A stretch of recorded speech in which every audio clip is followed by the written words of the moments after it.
Hello everybody, how's it going? Let me just make sure this is working.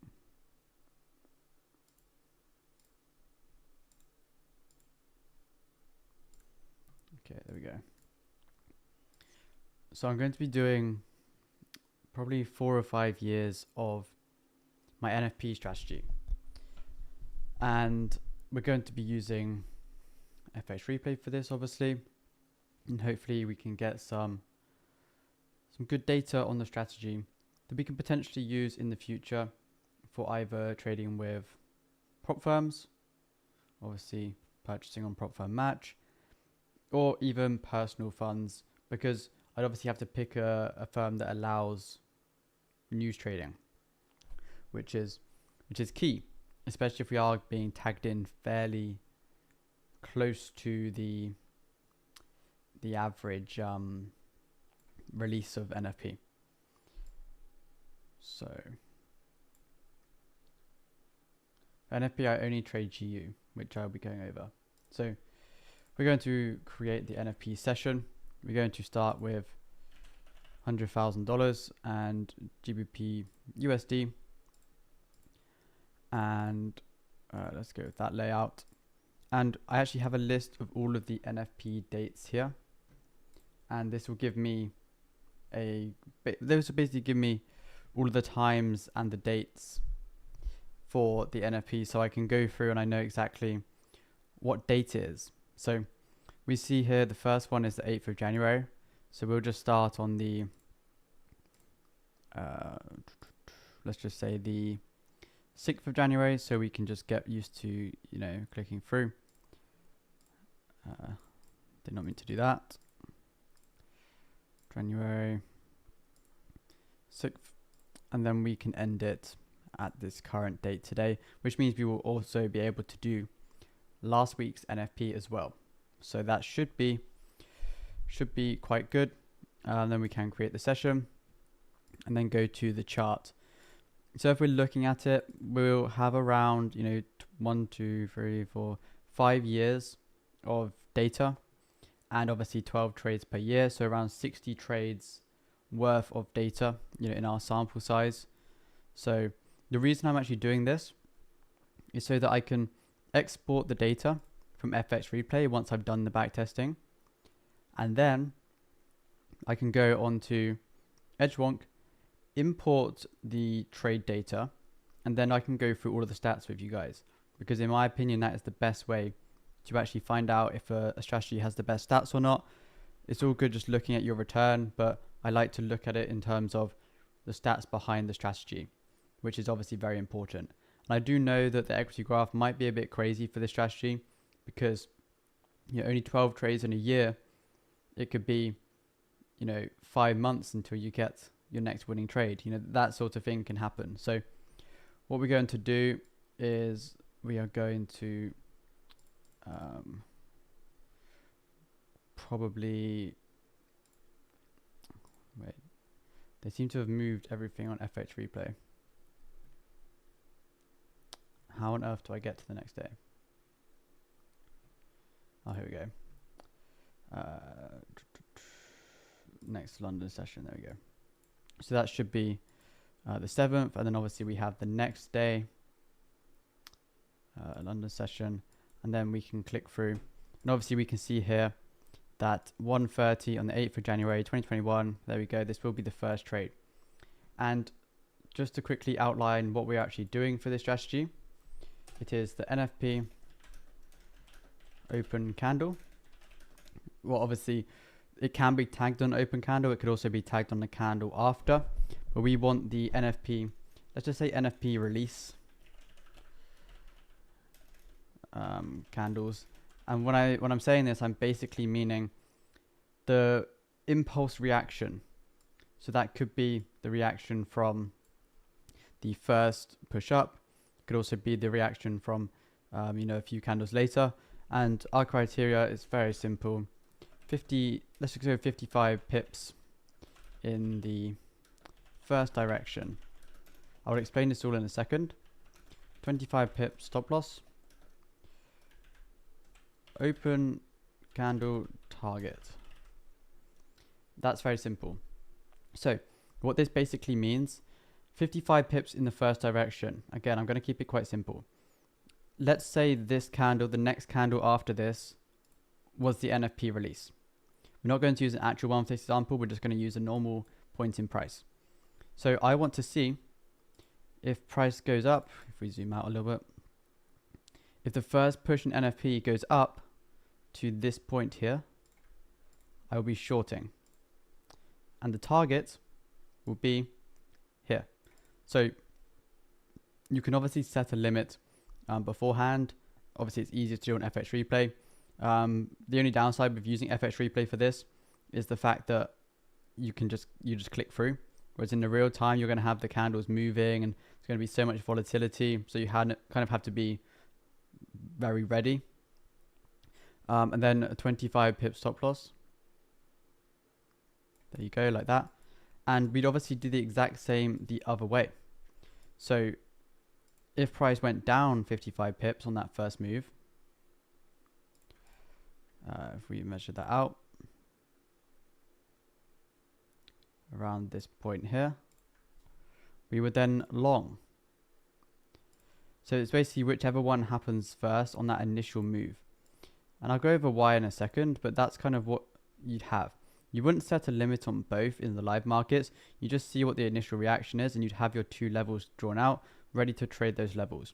But that's kind of the idea. So you have the 25 pip stop loss, you have the entry around 55 pips above the open of the candle or the close of the previous candle. It's obviously the same thing. But obviously because we are in previous data and we can just stop time, we're going to use the close of this candle because the next candle will just open there anyway.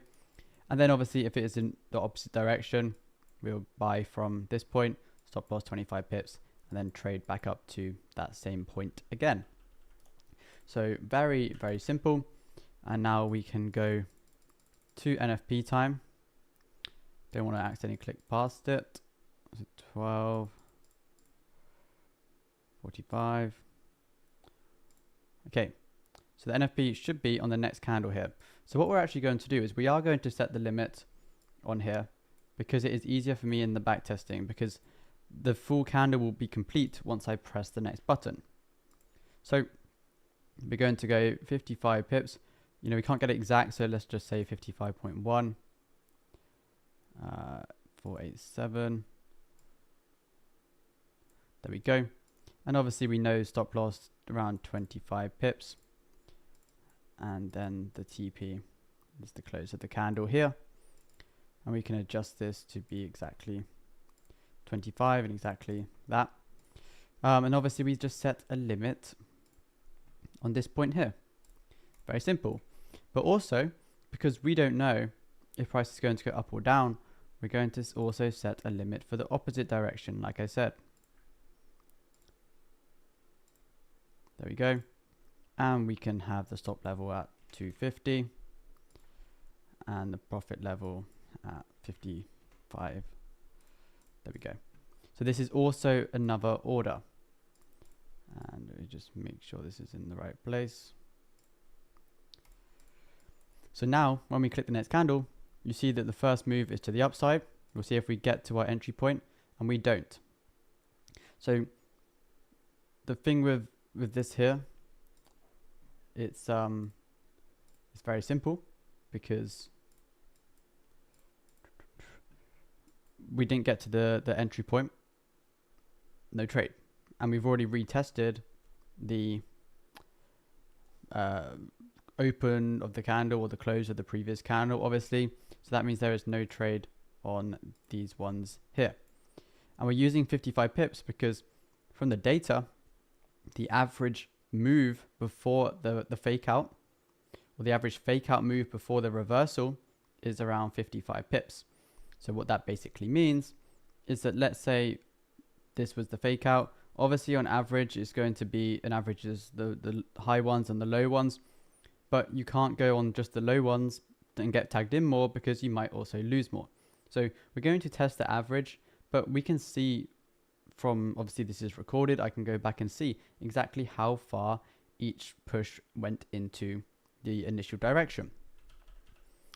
and this one obviously had no trade, so we're going to remove these here. And you can see that this one actually went around 42 pips in that initial direction before actually coming down to retest the entry point. And we know from the data that I've shown previously, that there is around a 75% chance that this first move will be a fake out. So that gives me a good idea of exactly what we can expect, basically.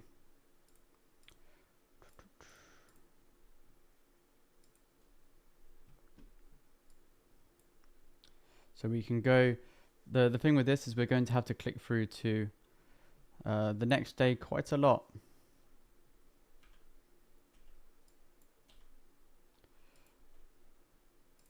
To London. So we're going to now, if we just basically tick this one off, if we just underline the ones we've done. So now the 5th of February is where we are going to head, which is quite a long way in the future, obviously. But that's completely fine. Oops. Wouldn't it be more accurate if you use structure levels? Potentially. But I also think that it doesn't really matter too much. And the thing is, you only know with data. If I notice that, like you said, the certain levels get respected over and over again, then I can basically just notice that and potentially make a decision based on the data. So we are looking for the 5th of February. So we're on the 29th of January. 1st, 2nd, 3rd, 4th, and the 5th. And obviously we're having to head to 1:30 p.m, which, as you can see down here, is the non-farm payroll.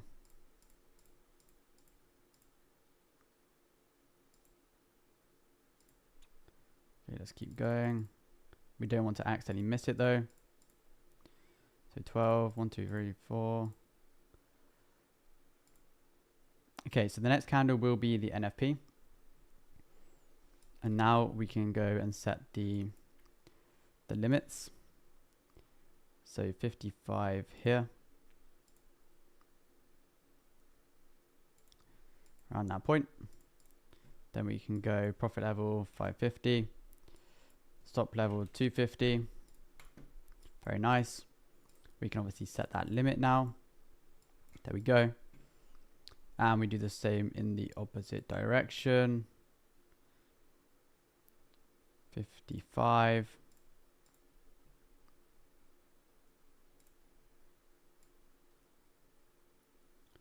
Like that.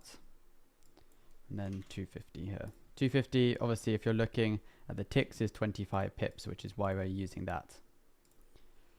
So now we'll see if this one works. Again, I haven't tested these dates before with this strategy, so it could be completely random.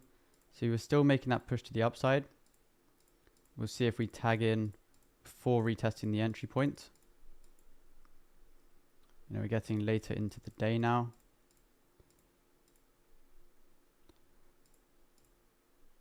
Okay, so we didn't tag in before the open on Sunday, or before, you know, the closure on Friday evening. So we're going to, again, cancel these limits here, and we're going to underline this one and say that we have done that. So 0 traded so far, which is obviously not good, because I guess it's good because you can say, okay, these times didn't get trades. And like I said at the start of the video, I wasn't expecting basically trades all the time. I knew that it was going to be kind of sporadic. And now we have to basically aim for, I wouldn't really say I have a profit goal for this strategy. It's more of, out of 5 years of trading, is it profitable?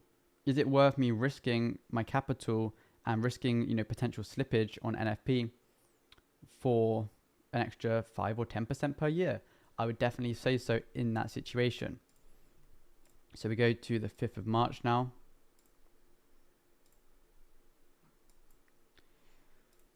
Can you risk 2% FTMO phase 1 and 2? That's quite tricky. I would say that what you could do is ask the live chat or ask their support team before. Because if you got it in writing from a support team member or a member of the company, then they are more likely to honor that decision. You know, that they basically told you, okay, you can do this. I don't look at any actual news data for this. I'm just using technicals and data that I've collected to build this strategy that I'm now testing in front of you. Okay, 26th. First, so we're heading for the 5th of March.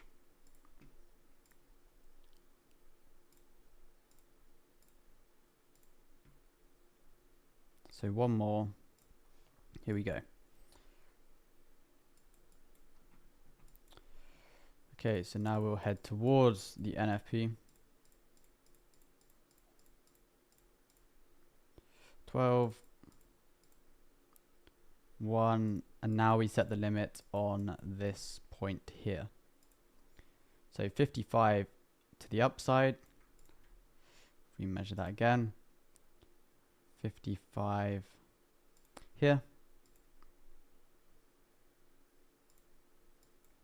There we go. And we can go 250, 550, boom. Set, done. Now for the opposite direction, 55, then we go 250, 550. And you'll notice that when you're backtesting, you kind of get into flow state almost, where you're doing the same thing over and over again, the same numbers, the same entry. It's very easy in your mind to be like, oh, I know exactly what I want to see when I'm entering trades, which is what you want. So we'll play this through. Okay, we've had a reversal. You'll see here, we're going to actually close this. And the reason we're not going to let this push up and hit this level here is because this was the initial move. This technically was the fake out. And we didn't quite get to the point I wanted to trade from. So that fake out was around 42 pips or so. So we noticed that twice so far, we've gone around 40 pips before then reversing. And from my data, on average, like I said, it's 55 pips. But if we notice that we're missing out on a lot of setups that hit take profit very quickly because of that extra 10 pips, perhaps we could sacrifice a slight bit of the risk to reward to perhaps increase the, I wouldn't say entry, but you get in more trades. So we need to obviously see overall if that does keep happening. And we'll play this price on and see what happens. Yeah, it wouldn't even have come to this level anyway before then retesting. But you'll notice that it always seems to retest back at the entry point. And like I said, my data suggests it's around a 75% chance. So if we know that something happens around 75% of the time, we're obviously going to look to want to make money from it. So people will always say, oh, I know how to get the direction. But what matters is making money from your directional predictions, basically. It's all good saying, oh, I know when price is going to go up, or I know when price is going to go down, but then you need to make money from that, which is what we're doing right here.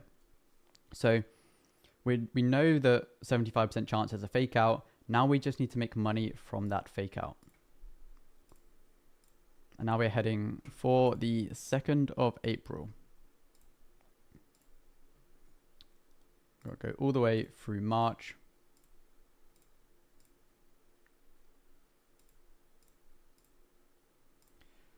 I wish you, I mean, I probably could make it so that I can skip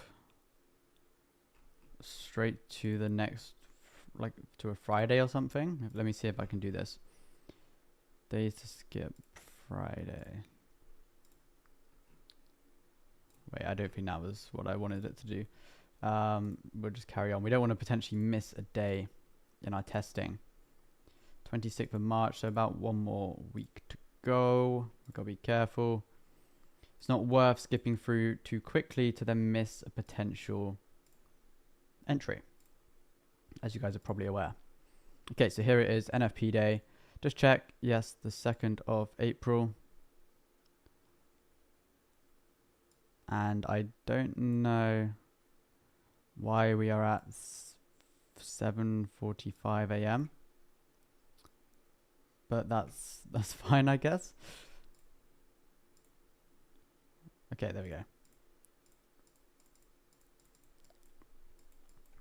It's weird that prices just rallied up to pre-London there. Okay. So I think it automatically adjusts the price because on my sheet here it's saying that it's at 12:30, obviously the British summertime, but on FXReplay itself it's saying 1:30. So we're just going to go off FXReplay because I'm guessing they automatically adjust the price or the timings. So we will see about that. And obviously there was no NFP release, so it must be correct. And we're going to short from this level here. 25 pip stop loss, 55 pip take profit. So this one, because of the lack of volume, you know, we're just basically consolidating, you know, in this zone here. Consolidation zone, that's why it doesn't seem like it's likely to get to one of these levels. But, you know, it's NFP, it's always full of surprises. Okay, 55. Let me go 250. You guys are probably going to be sick of hearing 250 and 550. But I guess that's trading. You're just going to have some repetition. Okay, so now we play. And we see what price does. Again here, the initial move, we didn't really have an initial move. So this one's a bit tricky.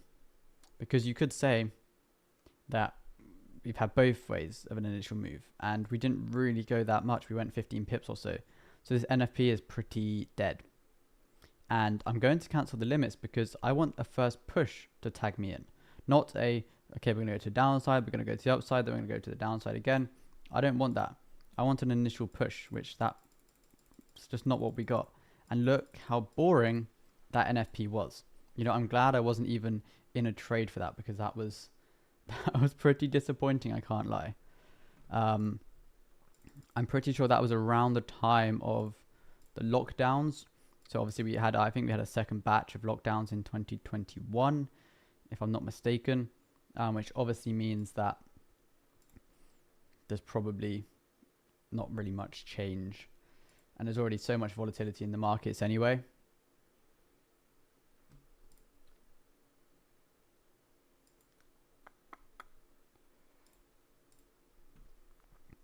So the next one is the 7th of May.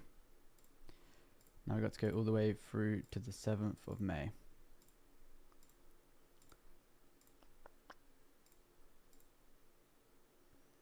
You can't be relying on this strategy alone, right? Of course not. Of course not. This strategy is looking for something, you know, perhaps I have an account that once a month I trade the NFP. Or, you know, if I can develop an NFP, a CPI strategy, it could be like a small account alongside my other trading that I just basically trade once a month on these news events. I'm just trying to add in, you know, uncorrelated strategies that aren't taking away profits from my other ones. You know, I don't want to add in another London strategy that has some correlation and it means that if I'm winning on one, I'm losing on the other. You know, I don't really want that. I want it so that it can be, you know, separate. One doesn't rely on the other. We don't need the same market conditions because you think my normal trading, I'm not trading during NFP anyway. I always have my trades closed.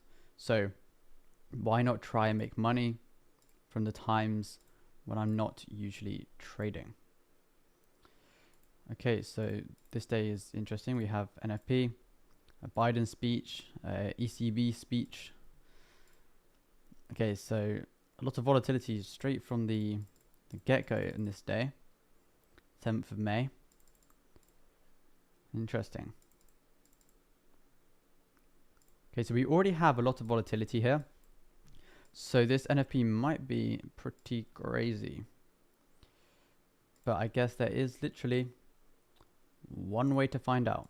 And we are probably about to find that out. We're still yet to actually get in a trade from this strategy, which is very annoying, I must say.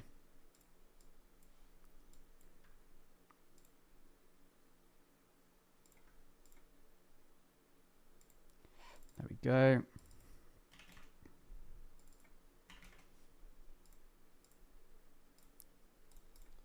Hopefully we can actually get a trade.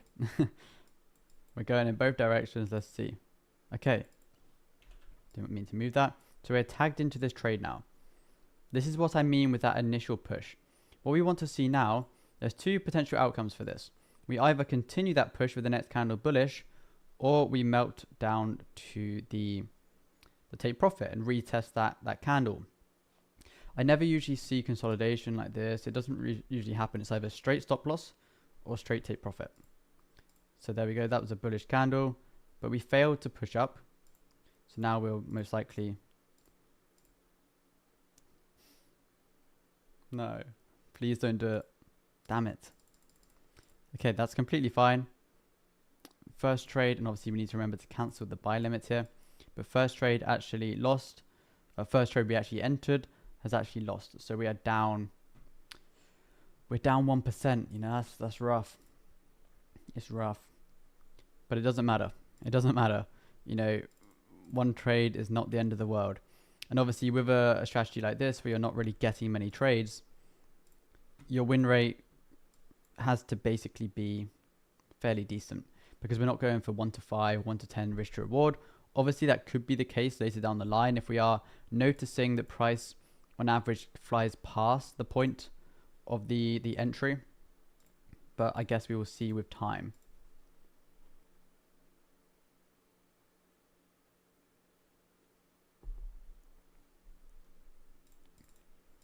Okay, so now we have to head to the 4th of June. So this will be the halfway point for the first year of testing.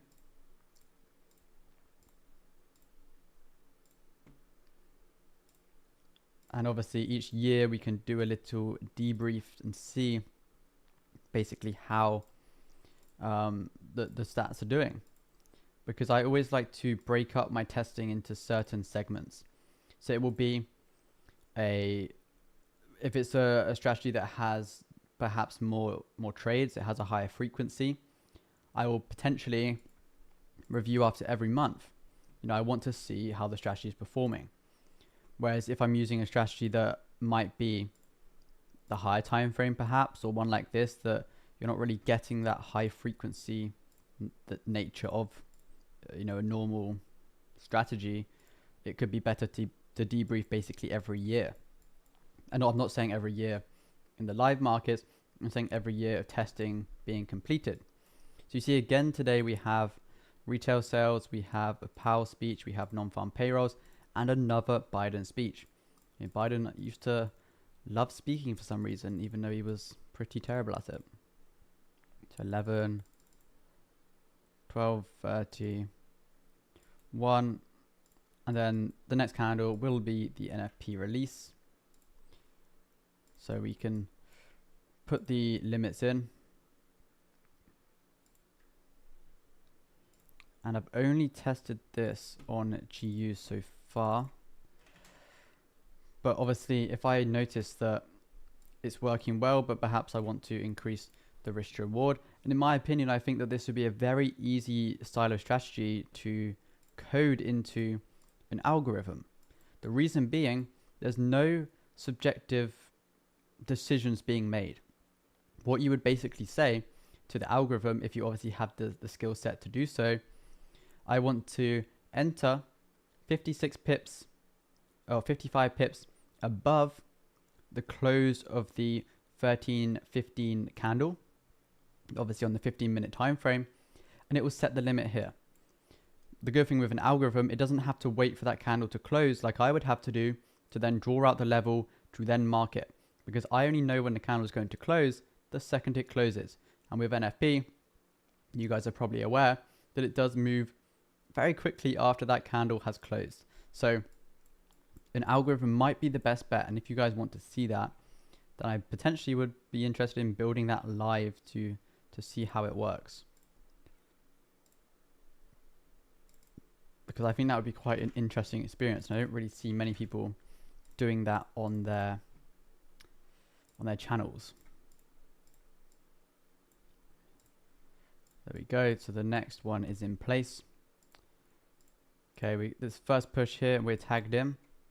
Again, this one is quite a delayed push. We've obviously reached the 55 pip entry target, but we haven't pushed up and then rejected straight away. So I don't really see this with a high chance of winning just based on what I've seen previously. It obviously could win, and we are melting down now.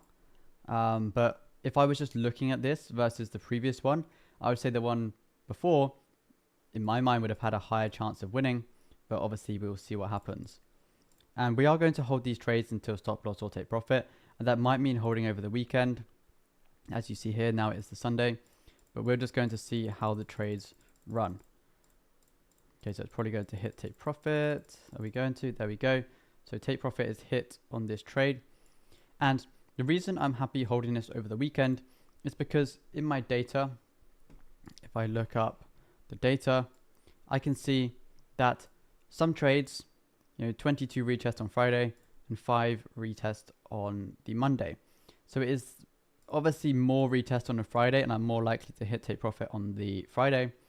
But there is obviously a chance that I could have that trade hit take profit on the Monday.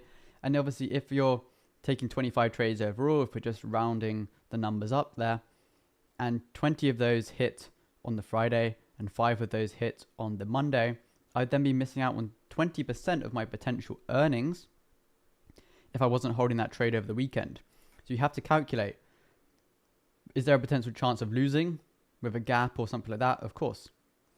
But also, 5 missed trades will be around or over 10% or 11% profit for me, which is going to far outweigh the swap costs that I'll have to pay for holding the trade over the weekend. So the swaps won't be that bad. Obviously, I can just calculate that based on the broker I'm using at the time. You also have to consider the spread and the commission. The spread will be slightly higher if the first push is tagging me in. If it was like a few candles later, the spread usually dies down by then. But again, that is obviously something we have to consider, and it's not really something you can replicate. It's hard to replicate spread because you don't know what the spread is going to be like. You kind of just have to go based on just the normal markets for the testing, and then add on the costs after, which is what I usually like to do. I like to see the viability of the strategy first before looking into further details about it, because there's no point going into all the the nitty gritty parts of a strategy if the overall strategy does not work. In my opinion, that is a complete waste of time. And I'm not looking to go break even if I'm at 1-to-1 or any point on these trades, because with the volatility of NFP, I know that we can just go up or down 10-20 pips within a few minutes or a few seconds in some instances. So I don't want to lose any potential profits from basically trying to protect myself from losing. The strategy by nature is a high risk strategy. So taking time to, take risk off the table isn't really something I'd be interested in doing. If this was a strategy that I was using on, large accounts or prop firm accounts, then obviously that would be of interest for me. But it would be an account where I don't have drawdown restrictions or anything like that. So it obviously make it easier to risk slightly more. And if the drawdown is really low, we could potentially risk, 2 or 3% per position.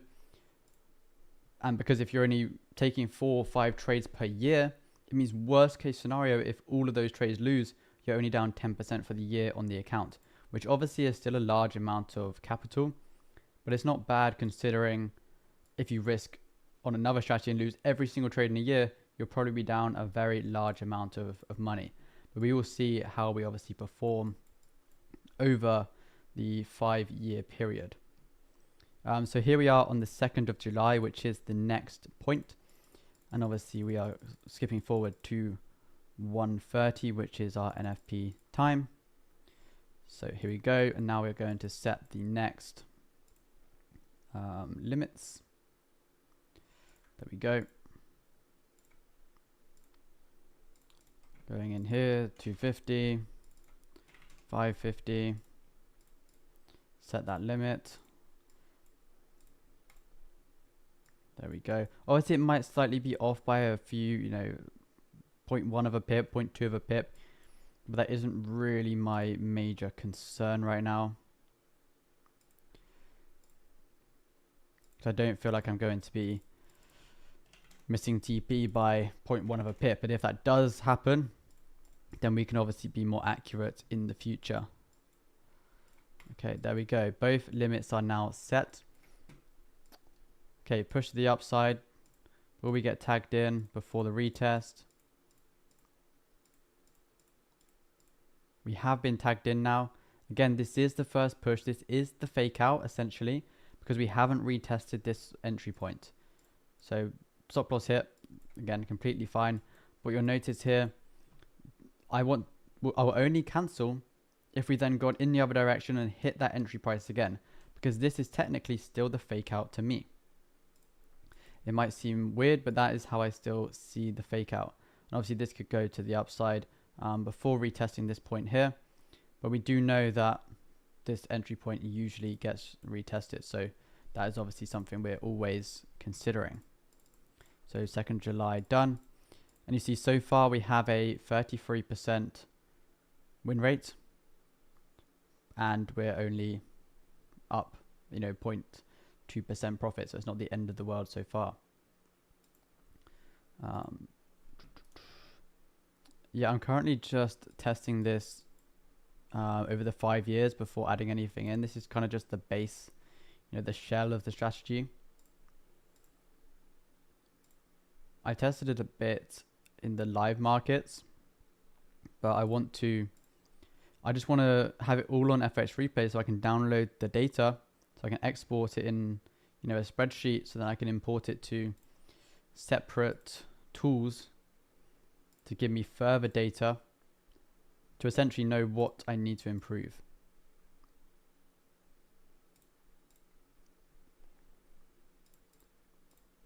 Yeah, I saw you did smash the euro last Friday. Your little 3-minute strategy, right?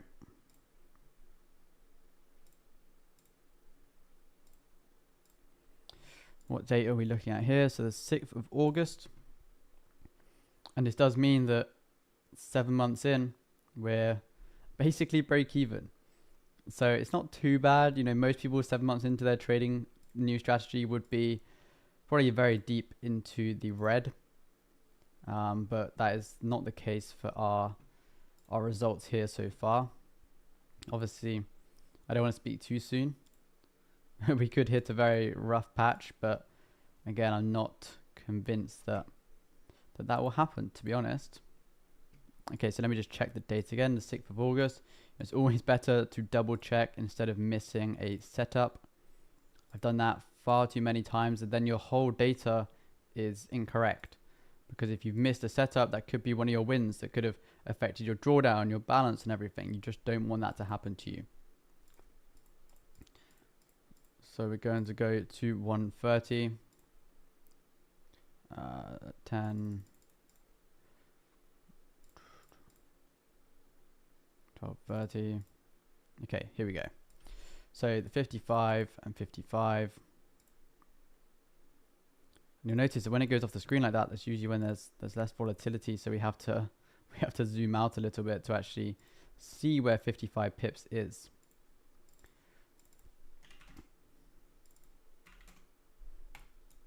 There we go. Let me do the same in the opposite direction. You guys are probably getting the picture by now. 250, 550.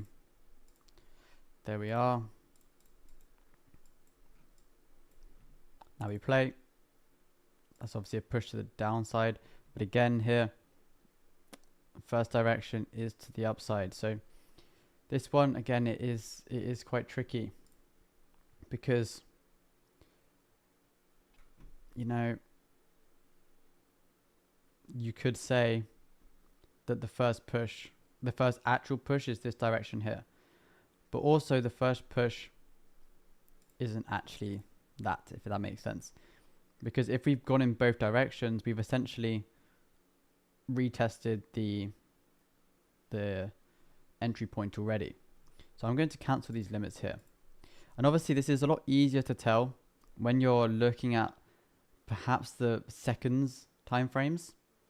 You know, if we bring this down to the 1 minute, let's say, and we look at the release, you'll see that the release, the first push was down, then we went up, then we went down again, which obviously is hard to tell from the 15-minute time frame, but I can quite clearly see that we have just retested that point already. And obviously if we play price on, it might even come down to the 55 pips. There we go. We would have been tagged into the trade here. But if we play price on, let's see if we would have won or lost. If we keep going,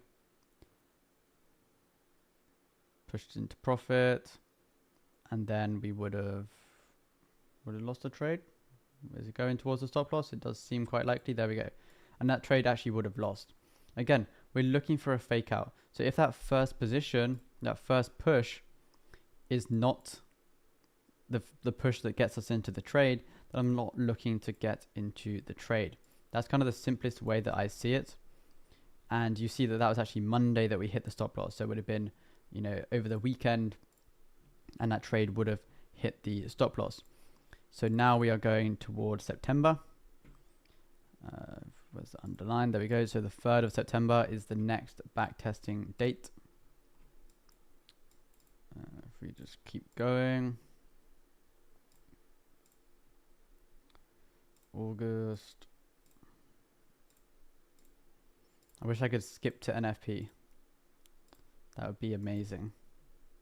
It's a feature they probably need to add, unless I'm missing it somehow.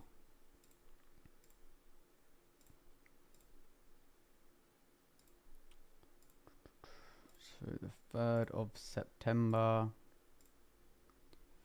So here we have the 1st, which is the Wednesday, and obviously we know that NFP is on the Friday, unless there is, so you know, some crazy government shutdown, which we've obviously seen in recent times. So we'll play price on 11, 12, 1, 115, and that obviously means that we are very close to NFP at this point. So go down around 55 pips. The limit 250, 550, set limit. Go the other way.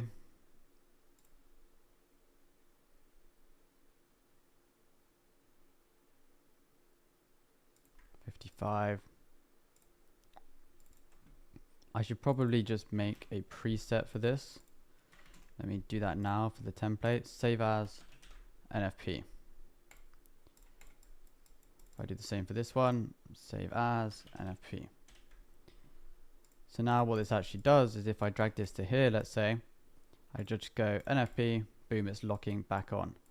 So we enter the order on this one, don't want to forget that. I've done that many a time. Then we press play. Okay, we clearly see here that this is the first direction. We haven't even gone in the other direction. So we want this push essentially to tag us into the trade without retesting that entry point. Can we get it? There we go. So we are now in the trade. This has been a bit slow to get to the point, the entry point. So this is again something I want to consider. I want to also see how long it takes to actually get tagged in. So this is obviously being tagged in at around 6 p.m. Perhaps if we look at the trades that will work over the next 5 years, is it trades that are only being tagged in the first 30 minutes, the first hour, the first 2 hours that are working? That is what we need to see. And obviously if we know the time the trade is tagged in, that's very easy for us to find out. So this one could just go straight to stop loss. It could just fly straight to take profit. And obviously this is now the Sunday evening. So if we just play price on, if we speed it up a little bit, are we going to hit TP? There we go. So TP hit.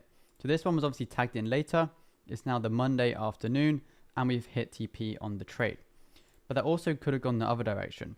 We could have basically said, oh, I'm done for the day. I don't want to trade the NFP anymore. I haven't been tagged in. And then it works perfectly.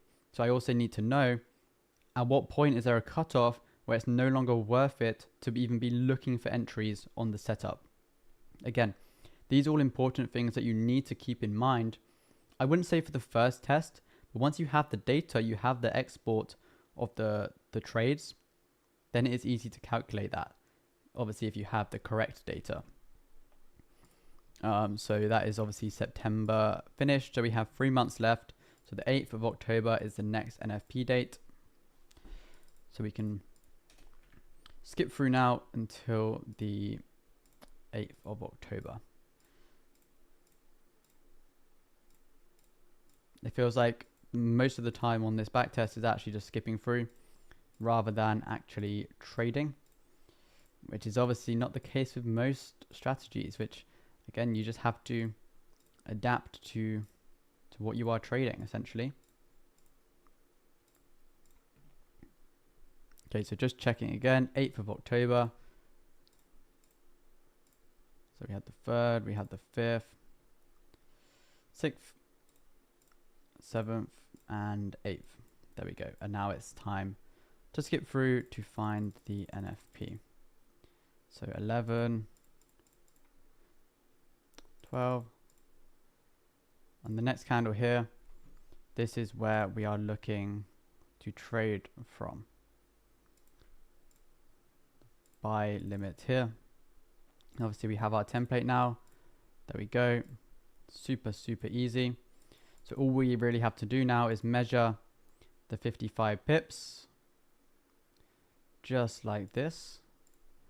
We put that down there. We press this, NFP, wait, if I press the correct one, then we press order, then we are ready. Again, trying to speed up the process. You don't want to rush it, but if you can make your life easier, then that's obviously worth doing. Initial push to the upside here, but there, you see the fake out. This fake out here only went around 35 pips, and now the trade is gone. The trade is gone, like I've said, because we've retested that entry point. The entry point meaning the open of the 130 candle. So the NFP candle, the close of the 115 candle, or you could say the open of the 130 candle. Again, it is the same point, but we are using the close because we can't see the open yet. Very simple. So no trade on that one. So we can underline that one and say that is done. So now the 5th of November is the next target point. So now we have to skip all the way through to that point. It's good that we can skip days and we don't have to skip, 15 minutes at a time. That would be very time consuming. Here we go. 27th, 28th, 29th, 31st. Okay, first, now we are going to the 5th. Obviously see here on the Wednesday, we need to be on the Friday. There we go. So this is NFP day. And you'll see here, again, another interesting situation with the NFP. We had an absolute price meltdown here, 150 pip drop on the Thursday, and then consolidation through the Friday in this zone here.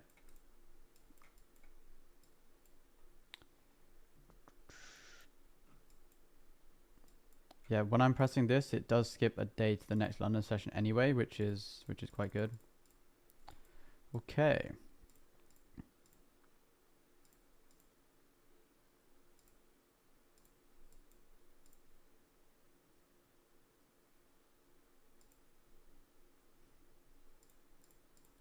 Don't want to miss this. 12. 115. Here we go.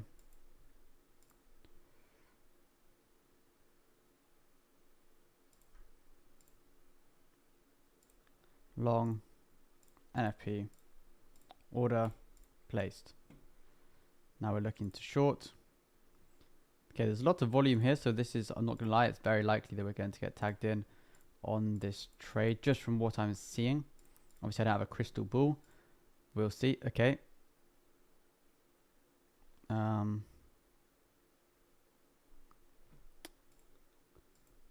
think we might have accidentally missed that one, I'm guessing, but there's literally no movement, so I'm not entirely sure what happened there. I mean, my data says it's 130. The chart is saying 1230, but that wouldn't have been tagged in anyway. Not entirely sure what happened there, to be honest.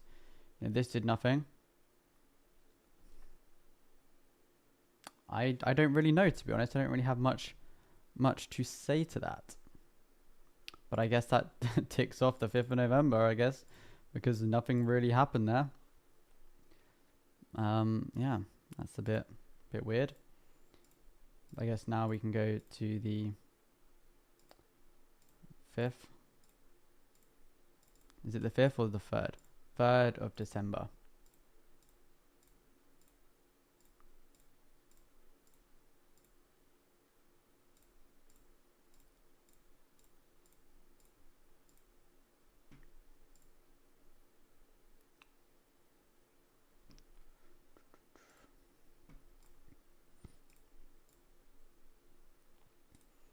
I don't remember if there's any time of year that usually has more volatility on the FT, not the FT, the NFP.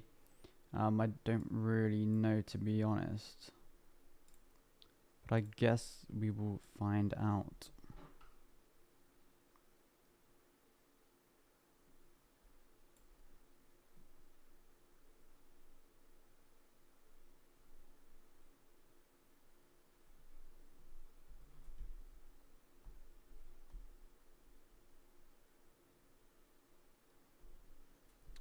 Okay, so the last NFP of the year, and this one does actually say 130, so let's hope it is actually 130 on this day.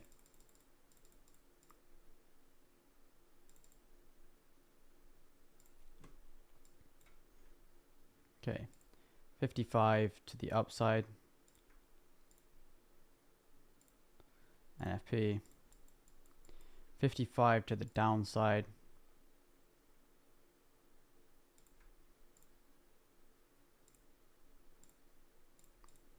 Okay, enter this order, and here we go, guys. The last NFP of 2021.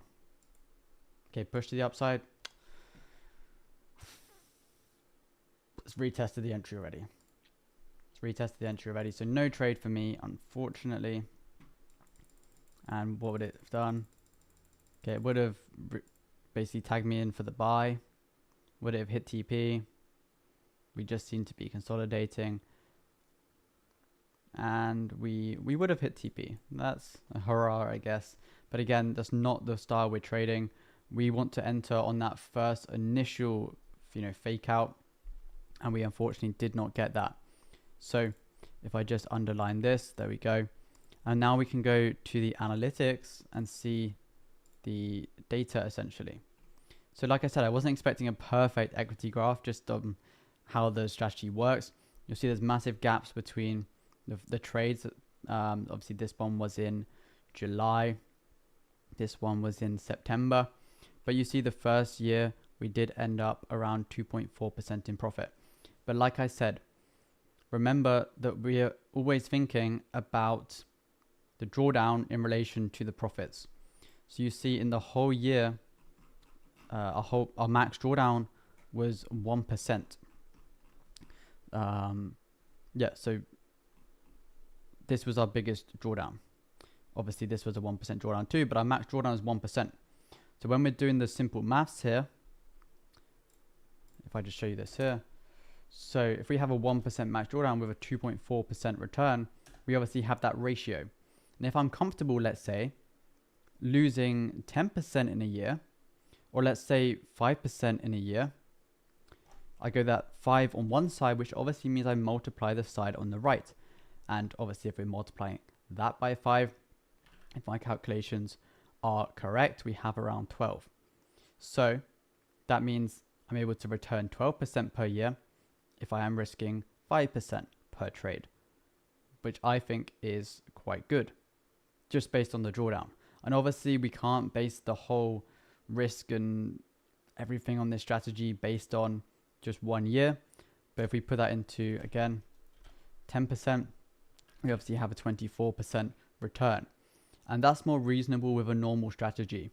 You know, it'd be a profit factor, 2.4-ish, Kalmar ratio of a similar level too.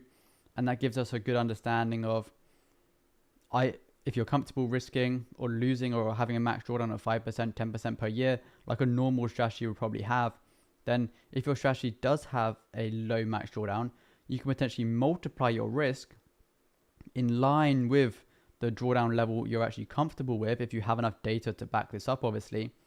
And that will give you a good understanding of what you can potentially make in the future.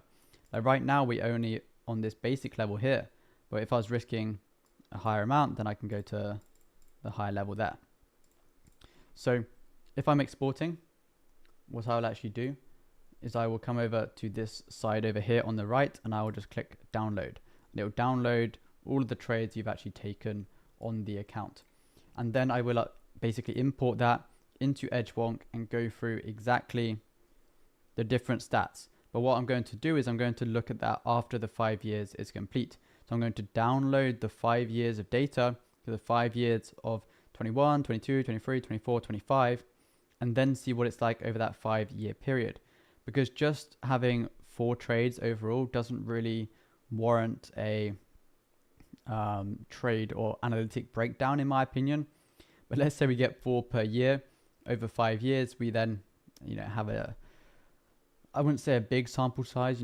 20 trades isn't really a big sample size, but of a strategy of this nature, that's not really that bad, in my opinion. And you're going to get streaks where it's better, you're going to get streaks where it's worse, but overall I feel like we have done quite well so far. And you can see that the max winning streak is 1, the max losing streak is 1. So again, not too bad. And if we're just going over the data quickly here, the reason I actually we're using these numbers is very simple. I know that there's a 61% chance that when price has a fake out, we will retest that 130 candle 61% of the time. And I know that there's a 75% chance of a fake out, which means we don't just push bullish on the open and then just stay bullish forever. 75% chance it does then turn bearish. So that's kind of how I got the numbers for this strategy. And I only tested it on GU, so I don't have any data for any other pairs or anything. But you see here the average move without a fake out is 52 pips. So that means it will go 52 pips on average in that first move. But if there is a fake out, it goes around 56 pips. So I want to be trying to capitalize on the move. If it does fake out, and obviously we know that a 75% chance it fakes out, I want to be in that trade. So when it does retest that 61% chance, you basically put all of these different numbers together to try and build a strategy. The stop loss was kind of a random guess.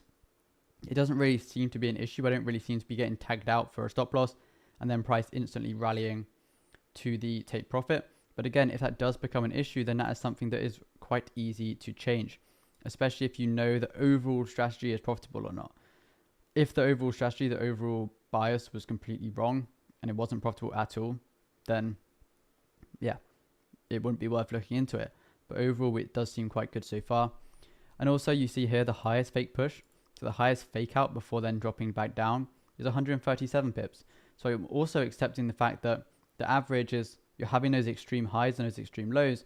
And obviously you want to eliminate the anomalies from that situation. One time could be a 5 pip fake out. One time could be a 130 pip fake out. But again, if it's always in that similar range, then you can get a good idea of what's actually going to happen, basically, which is what I like to do. How can we spend our free time as a trader? Hobbies are a good thing. If you are a trader and you basically finish your trading, you don't know what to do, having a hobby is always great, because this could be a sport that you like to do. It could be basically another business. Just keep your mind off trading. You don't really want it to be trading related in the slightest. That's kind of the best advice I would give for that one. But yeah, tomorrow I might be back for part 2, and part 2 will obviously be 2022.